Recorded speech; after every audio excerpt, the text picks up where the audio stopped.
Kamusta mga kabayan? Ito na naman, gumawa na naman tayo ng ating ulam. Gumawa ko ngayon ng kinamatisang pakpak ng manok. Yan guys. So hindi ko na po na video kung paano ko siya ginawa muna. Sinigang lang ako ng bawang, sibuyas, tapos luya, nilagay ko yung manok. Tapos ni-brown ko siya ng konti, nilagyan ko siya ng sweet potato. So yan guys, so hinahalo-halo ko na ngayon.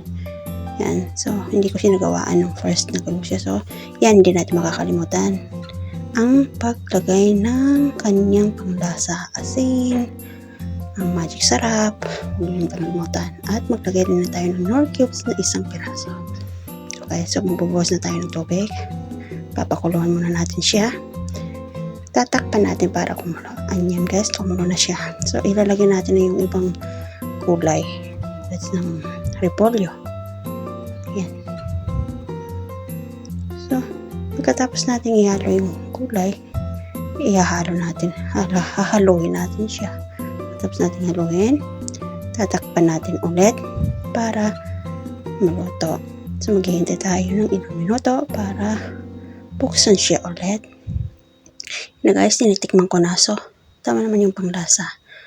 So, yan na guys. Ready to eat. Kinamatisang